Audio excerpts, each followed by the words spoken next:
सबसे पहले मैं हृदय से धन्यवाद देता हूं माननीय लोकसभा अध्यक्ष आदरणीय श्री बिरला जी का, जिनका सतत मार्गदर्शन और प्रेरणा हमारे लोकतांत्रिक संस्थानों को अधिक सशक्त बनाने में अमूल्य योगदान दे रही है।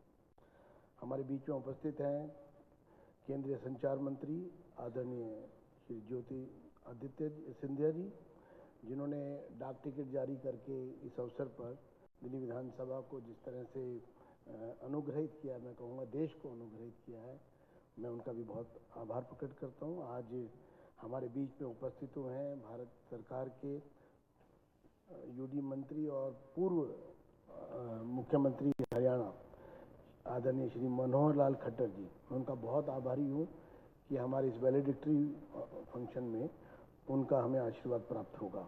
यहाँ पर उपस्थित है हमारी दिल्ली की लोकप्रिय मुख्यमंत्री आदरणीय श्रीमती रेखा गुप्ता जी, हमारे विधायी कार्य मंत्री श्री प्रवेश साहिब सिंह जी, हमारे डिप्टी स्पीकर श्री मोहन सिंह बिष्ट जी, दिल्ली सरकार के सभी मंत्रीगण, सांसदगण दिल्ली के और आए हुए अतिथिगण और साथियों, बहनों और भाइयों और सभी हमारे आए हुए अतिथि जो डेलीगेट्स हैं, विभिन्न राज्यों के speakers, deputy speakers, chairman, deputy chairman और उनके साथ आए सेक्रेटरीज और उनकी टीम।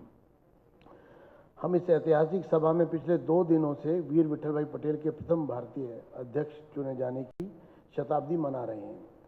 100 वर्ष पहले जब श्री विठल भाई पटेल ने अध्यक्ष की कुर्सी संभाली तो यह केवल एक पद ग्रहण नहीं था, यह एक वादा था कि ब्रिटिश सरकार से उभरता भारत का तर्क, कानून, निष्पक्षता और सबसे बढ़कर अपने नागरिकों तथा स्वतंत्रता संग्राम को सर्वोच्च प्राथमिकता देकर शासन करेगा।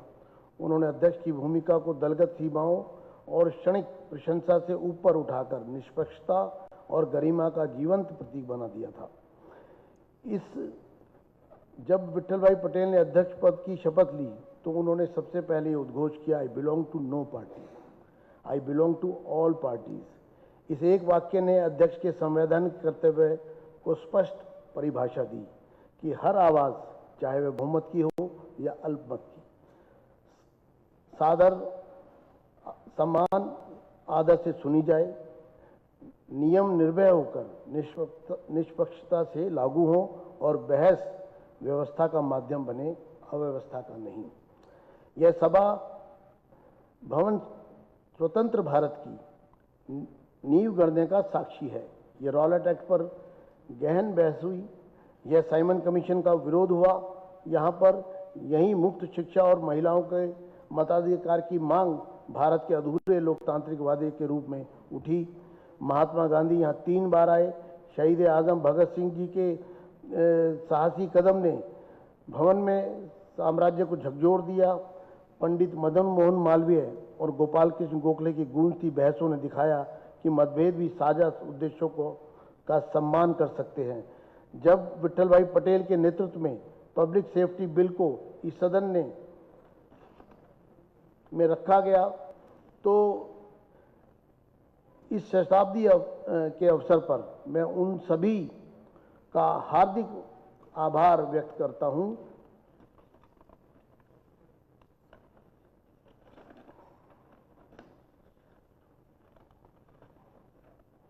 जिन्होंने स्वतंत्रता सेनानियों के इस दृष्टिकोण को आगे बढ़ाने के लिए हमारा साथ दिया है। मैं धन्यवाद देता हूं देश के गृह मंत्री श्री अमित शाह जी का, श्री किरण रिजिजू जी का, माननीय केंद्रीय संसदीय मंत्री जिन्होंने इस कॉन्फ्रेंस का कल उद्घाटन किया। मैं आभार व्यक्त करता हूं श्री गजेंद्र सिंह शेखावत जी का, माननीय केंद्रीय पर्यटन मंत्री, माननीय उपसभापति राज्यसभा श्री हरिवंश जी का, पूर्व लोकसभा की अध्यक्ष श्रीमती मीरा कुमार जी का, जिन्होंने यहाँ आकर हमारा मार्गदर्शन किया। साथियों, मैं आपके समक्ष एक प्रस्ताव रखना चाहता हूँ। स्वैच्छिक दल निरपेक्ष राष्ट्रीय विधायी प्रदर्शन सूचकांक, नेशनल लेजिस्लेटिव इंडेक्स, यह सूचकांक हमारे मंडलों के लिए एक दर्पण का कार्य करेगा, जिससे हम सीख सकें, श्रेष्ठ प्रथाओं को साझा कर सकें और ऐसे सुधार ला सकें जो कानून निर्माण को और अधिक पारदर्शी, सहभागी और प्रभावी बनाए। यह वार्षिक होगा, आंकड़ों पर आधारित होगा और पूर्णतः स्वैच्छिक होगा। दिल्ली अपने अनुभव और सुधार के प्रति प्रतिबद्धता के साथ इस पहल का केंद्र बन सकती है।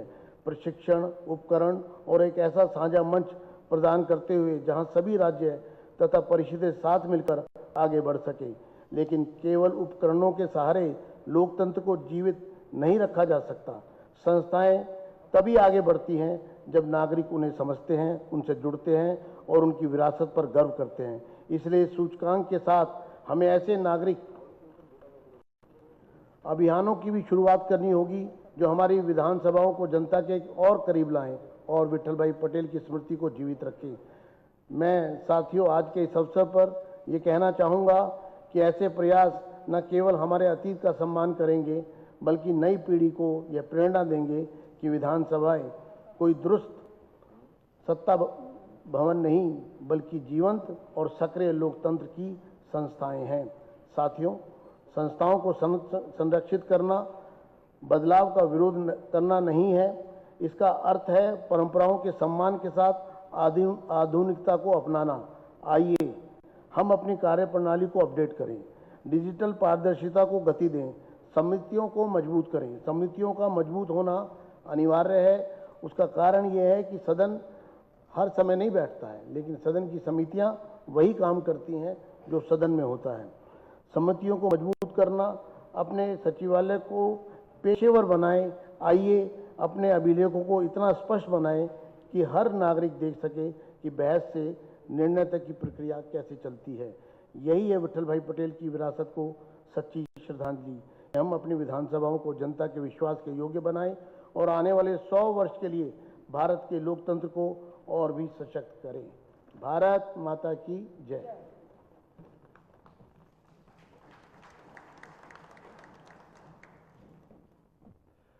बहुत बहुत आभार माननीय विधानसभा अध्यक्ष श्री विजेंद्र गुप्ता जी का।